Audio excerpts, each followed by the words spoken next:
এখন আমরা দেখব 40b এই প্রবলেমটার সলিউশন। সো প্রবলেম স্টেটমেন্ট কি? Integration of dx by x into x cube plus 2। So যখনই x এর 2 3 4 এরকম বড় পাওয়ার থাকে, আমরা দেখছি যে কমন একটা টেকনিক হচ্ছে এই পাওয়ারটাকে 1/z ধরে নেওয়া। সো x কিউব সমান আমরা এখানে 1/z ধরে নিব।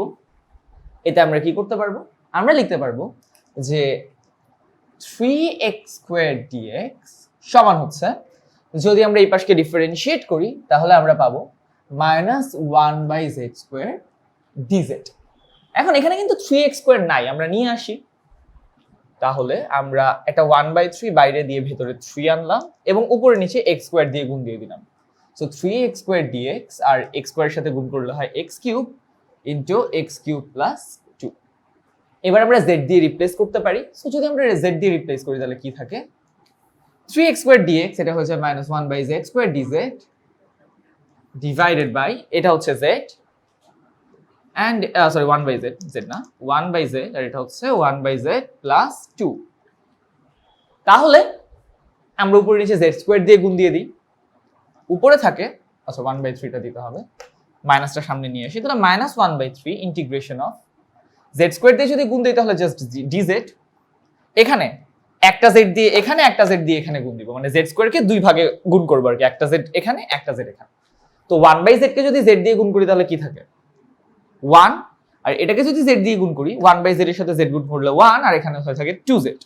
সো জাস্ট 1 প্লাস 2z থাকবে যদি আমি নিচেরটাকে z দিয়ে গুণ দিই। আচ্ছা, তাহলে থাকলো so dz by 1 plus 2z। এখন নিচেরটাকে আমরা z ধরবো, মানে কিছু একটা ধরবো আর কি, y ধরবো। তাহলে y সমান 1 প্লাস 2z, dy সমান হয়ে যায় হচ্ছে তাহলে 2dx। এখন উপরে তো 2 নাই, আনতে হবে।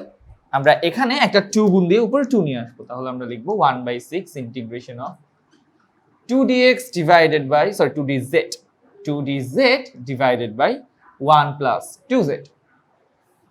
Right.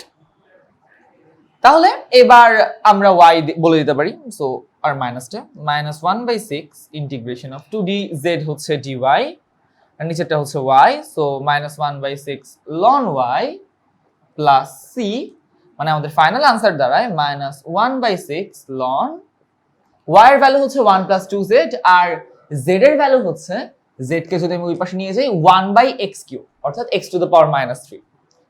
So 1 plus 2 into 1/x3 অর্থাৎ 2/x3 প্লাস c, এন্ড এটাই হচ্ছে আমাদের এই প্রবলেমের সলিউশন।